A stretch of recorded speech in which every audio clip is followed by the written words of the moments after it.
Yun na yung ano. Yun na yung damo na binunot natin. Tapos napagbintangan pa na sa kabila daw tinambak. Samantala ito naman yung lote ng pinagbunutan natin. Tapos ayan, nakatabi dyan. Ayun yung poste. Sa side naman ng may-ari ng binunutan natin ng damo, yung nakalagay yung damo, tapos sasabihin nung sa kabila, doon daw tinambak sa kanila. Ayun, ayun yung kabuuan ng bahay. Yung may kamote, ayun yung palero, ayun yung poste niya ng pagitan. Sa kabila naman ito yung poste ng Meralco. Pasok naman dun sa may-ari ng bahay na pinagpunutan natin ng damo. Tapos sasabihin dito sa kabila daw itinambak. Yan naman yung kabila, yung kadikit. Ayan yung poste. Ayan yung poste na ano. Kitang-kita naman nasa loob dito. Ito mismo yung lote ng ano, may kamote. Yun yung pinto nito. Tapos ayan yung pagitan nila. Diyan itinambak sa gitna. Tapos sabihin nila sa kabila. Sa kabila itinatambak. Kaya napagbintangan tong may-ari nito na ito sa ano na ito, yung pinunutan natin ng damo. Napagbintangan. Ayun,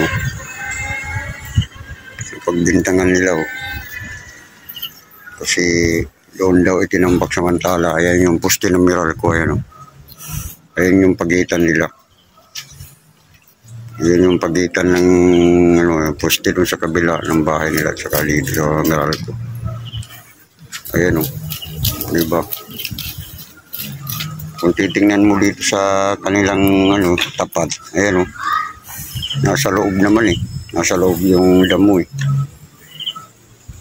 nasa loob naman ng sa lote nito, lote ng ganito. Ayan nasa side ng kung alin yung may-ari ng pinagbunutan natin ng damo. Dito lang naman sa gitna natin binunot yan kasi yung pagitan na yan, puro damo talaga. Yan ang binulot dyan. Yung pagitan kasi dyan lang madamo Ayan, yung pagitan naman sa kabila, ayun. May poste. Ayan yung may poste na yan. Tapos pintuan nila. Ayan, diba? Kikita mo naman, dito naman sa loob ng lote, ayan. Kung saan tayo ngayon nakatayo, ito yung lote nila.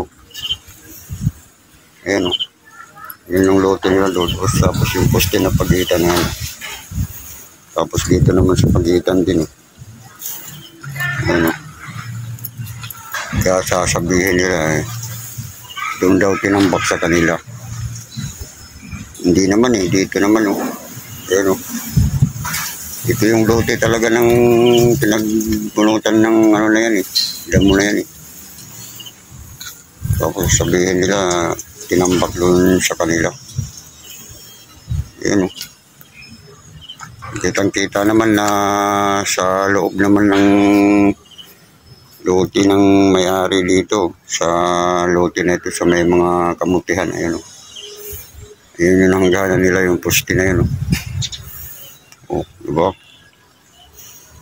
Yung poste ng Meralco. Ayan diba? Tayo na yung damo. Naabot lang ng mga ilang linggo na ito, mag-iisang buwan na yata yan. Naabot lang ng bagyo kaya hindi na tuyo masyado. Yan. Kitang-kita naman na pasok dito sa kahit sa ang gulo tingnan pasok naman talaga dito sa may-ari dito Yan yung bahay nila. Hindi naman doon sa kabila ilinagay. Dito naman talaga sa may-ari talaga. Ayan Kitang-kita naman yung poste, no? Nasa loob ng lote ng may-ari nitong bahay nito. Hindi naman sa kabila ay linagay.